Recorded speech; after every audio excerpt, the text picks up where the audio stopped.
नमस्ते अनि स्वागत छ तपाईलाई स्ट्याटस क्रिएसनमा। आज पनि भिडियो लिएर आइसकेको छु। तपाईले भिडियो देखेर थाहा पाइसक्नु भएको छ हामीले कस्तो टाइपको भिडियो बनाउने भनेर। यदि तपाईले पनि यस्तै भिडियो बनाउन चाहनुहुन्छ भने सबैभन्दा सुरुमा चाहिँ तपाईले क्यापकट एप्लिकेसनलाई ओपन गर्नुपर्नेछ है। क्यापकट एप्लिकेसनलाई ओपन गरिसकेपछि तपाईहरुले न्यू प्रोजेक्टमा जानु होला र आफ्नो फोटोलाई चाहिँ सिलेक्ट गर्नु होला। फोटो चाहिँ हामीसँग 13 वटा फोटोहरु सिलेक्ट गर्नुपर्ने छ है। तपाईले पनि यसरी फोटोहरु सिलेक्ट गर्नु होला 13 वटा।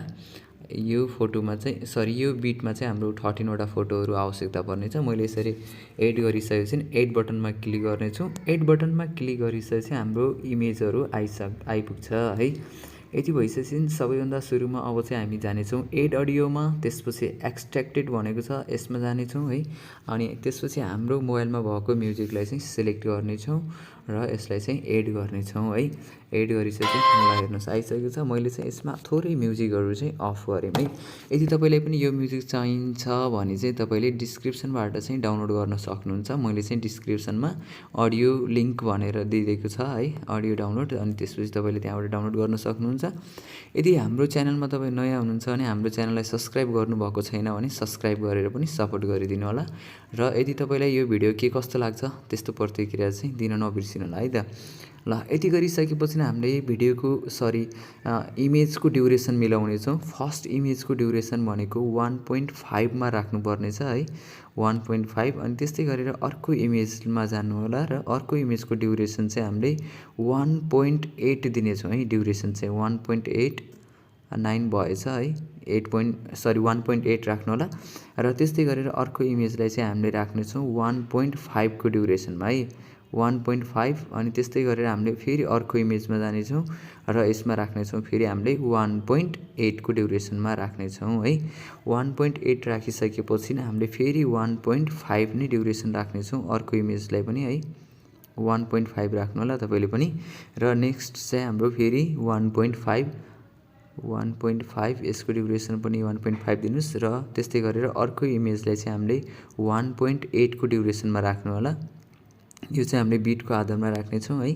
र नेक्स्ट इमेजको चाहिँ हाम्रो 1.0 भन्नाले 1 मात्रै दिनु होला है, यसलाई चाहिँ 1. अनि त्यसपछि हामीले अरु इमेजको चाहिँ नेक्स्ट इमेज रहेको छ हाम्रो 1.5 है, 1.5 को ड्युरेसनमा राख्नुस्। र फेरि नेक्स्ट इमेजमा जाने छौं। हामीले यो इमेजको साइज चाहिँ 0.5 दिने छौं। यसलाई चाहिँ थोरै जुम गरौँ है, दुईटा हुनाले चाहिँ तपाईले यसरी तान्न सक्नुहुन्छ है। यसले चाहिँ 0.5 राख्ने छौं यसको इमेजको पनि। अनि नेक्स्ट इमेज पनि हामीले 0.5 मा राख्ने छौं। यसको लेन्थहरु चाहिँ घटाउनको लागि चाहिँ हामीले यसरी घटाउन सकिन्छ है, 0.5। अनि त्यस्तै गरेर नेक्स्ट इमेजको रहेको छ 1.0 अर्थात 1 मात्रै राखे पनि पुग्यो है, 1। अनि त्यस्तै गरेर हाम्रो बाँकी रहेको इमेज चाहिँ लास्टको इमेज भनेको 1.5 अथवा यो म्युजिकसम्म चाहिँ तपाईले यसरी बिटहरु राख्नुपर्ने छ है। यति गरिसकेपछि हामीले यहाँनिर चाहिँ एडिटिङ भनेर वाटरमार्क दिइराको छ क्यापकटको, तपाईले यसलाई डिलिट गर्न सक्नुहुन्छ है। डिलिट गरिसकेपछि हामीले चाहिँ यसमा अब एकपटक प्ले गर्न सक्नुहुन्छ। यसरी चाहिँ हाम्रो इफेक्ट आउने छ है। र अब चाहिँ हामीले एनिमेसन राख्ने छौं इमेजमा है। इमेजमा एनिमेसन राख्नको लागि तपाईसँग नेट हुनुपर्छ है, नेट वाइफाई अथवा डेटाहरु चाहिँ युज गर्नु होला। र मैले चाहिँ अहिले यो इमेजमा क्लिक गरौँ, डेटा युज गरिरहेको छु है। अनि यसमा क्लिक गरेर तपाईले एनिमेसनमा जानुपर्ने छ। त्यसपछि कम्बो एनिमेसनमा जानु होला। कम्बो एनिमेसनमा गइसकेपछि हामीले एउटा यहाँनिर बाइसेक्ट 2 भन्ने छ है, तपाईले बाइसेक्ट 2 लाई चुज गर्न सक्नुहुन्छ, बाइसेक्ट 2। अनि त्यसपछि यसलाई ओके गर्ने छौं। र अरु रहेको इमेज चाहिँ मैले इन एनिमेसनमा गयौं र यदि तपाईलाई सेक मन पर्छ भने सेक राख्नु होला। यदि हैन मैले चाहिँ यसमा रक भर्टिकल राख्ने छु। यसमा पनि हामीले रक भर्टिकल, यसको लेन्थ चाहिँ तपाईले ड्युरेसन फुल राख्नु होला।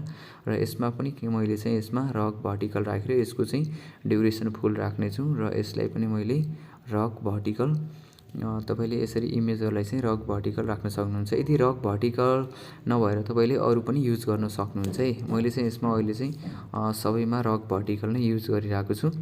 सबैमा त हामीले युज गर्दैनौँ, प्राय कुनमा इफेक्ट अथवा ल कुनैमा हामीले सेक 3 पनि राख्न मिल्यो है। यदि होइन सेक 3 राख्ने होइन रक भर्टिकल नै राख्ने भने चाहिँ रक भर्टिकल राख्नुहोस्। तपाईँले पनि यसमा थुप्रै इफेक्ट छ है, अरू पनि युज गर्न पाउनुहुन्छ। ल मैले चाहिँ अब बाँकी रहेको इमेज यो दुईवटा 0.5 गरेर छ, मैले चाहिँ कम्बोमा गएर यसलाई चाहिँ उबलमा राख्नेछु है। उबलमा सिलेक्ट अनि यसलाई पनि मैले उबलमा राख्नेछु र बाँकी रहेको इमेजको लागि मैले चाहिँ फेरि इन एनिमेसनमा गएर यसलाई चाहिँ रक भर्टिकल अब चाहिँ मैले यसलाई सेक 3 राखेँ है। सेक 3 मा राखिसकेपछि यसको ड्युरेसन पनि फुल राख्नुहोस्। यसमा पनि क्लिक गरौँ सेक 3 र यसको ड्युरेसन साइज पनि बढाउन सक्नुहुन्छ है। ल यति भइसकेपछि हामीले सधैँको जस्तै यसमा मेटर इफेक्ट राख्ने हुन्छ मेटर इफेक्ट पनि राख्न सक्नुहुन्छ। तपाईँले यसको लागि इफेक्टमा जानुपर्छ, इफेक्टमा गएर भिडियो इफेक्टमा थुप्रै आजभोलिको चाहिँ न्यू इयरको पनि आइसकेको छ है। तपाईँले न्यू इयरको पनि इफेक्टहरू युज गर्न पाउनुहुन्छ। यदि होइन सधैँको जस्तै हामीले यसमा जस्तै मोडमा गएर मोडको इफेक्ट राख्छ भने चाहिँ मोडको इफेक्ट राख्दा नि हुन्छ है। ल अब तपाईँले यसमा कुन चाहिँ इफेक्ट युज गर्नुहुन्छ त्यो इफेक्टलाई चाहिँ सिलेक्ट गरौँ। हामीले यसमा युज गर्ने भनेको ल मेटर इफेक्ट नै युज गरौँ। यो इफेक्ट पनि राम्रो छ है। यसलाई चाहिँ हामीले स्टार्टिङ पार्टमा राख्नु होला। जस्तै यसलाई मैले यहाँनिर मिलायौँ। यति मिलाइसकेपछि यसको ड्युरेसन चाहिँ थोरै घटाइदिएको है, किन भन्दाखेरि नेक्स्ट इमेजमा चाहिँ हाम्रो यसमा पनि राख्नुपर्ने छ नि त। जस्तै एकपटक यहाँनिर प्ले गर्नुहोस् हो, यसरी चाहिँ हाम्रो आउनेछ। थोरै भित्रपट्टि राखौँ मैले चाहिँ यसलाई बाहिर। ल यसको ड्युरेसन पनि थोरै घटाइदिउँ यो साइडबाट चाहिँ। तपाईँले यहाँसम्मै राख्नु छु भने चाहिँ यहीँसम्म राख्नुहोस्। अनि त्यसपछि कपी, मैले यसलाई पनि कपी गर्न चाहेँ कपी र यसलाई चाहिँ यसको स्टार्टिङमा र यो चाहिँ मैले एन्ड पोइन्टमा राखेँ है। अब यति भइसकेपछि हाम्रो इफेक्ट आउनेछ। ल अर्कोमा पनि यसको ड्युरेसन मैले थोरै घटाइदिएको कपी अनि यसलाई पनि मिलाउँदै जानुहोस्। यदि प्रत्येकमा राख्नु चाहनुहुन्छ भने प्रत्येकमा राख्नुहोस् है। ल तपाईँले चाहिँ यसको इन ड्युरेसन पनि मिलाउनु होला। यदि भएछ यसलाई सिलेक्ट गरौँ अनि त्यसपछि यसको ड्युरेसन चाहिँ यहाँसम्म राखौँ र कपी यसलाई पनि मैले यसलाई ड्युरेसन यसको यहाँसम्म राख्यौँ र कपी अनि त्यसपछि यसको ड्युरेसन चाहिँ घटाइदिएको मैले अनि यसलाई पनि कपी गरौँ। यसको ड्युरेसन घटाइदिएको यसलाई कपी अनि यो पनि यो स्टार्टिङ पोइन्टदेखि चाहिन्छ र यसको इन्ड बटनसम्म कपी अनि यसलाई चाहिँ मैले फुल लेन्थमा राखेँ है। ल यति भएछ है। तपाईँले पनि इफेक्टहरू राख्न सक्नुहुन्छ। अरू इफेक्टहरू पनि युज गर्न चाहनुहुन्छ भने तपाईँले फेरि एड इफेक्ट भिडियो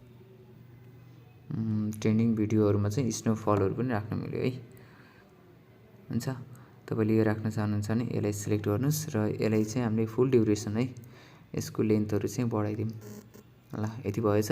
यति भइसकेपछि हामीले यसलाई सेभ गर्नुपर्ने हुन्छ। यसमा हेर्नुहोस् एक्सपोर्टिङ हुन्छ। र यदि तपाईँलाई यो भिडियो के कस्तो लाग्यो त्यस्तै प्रतिक्रिया दिन चाहिँ नबिर्सिनुहोस्। यदि हाम्रो च्यानलमा नयाँ हुनुहुन्छ भने हाम्रो च्यानललाई सब्सक्राइब गरेर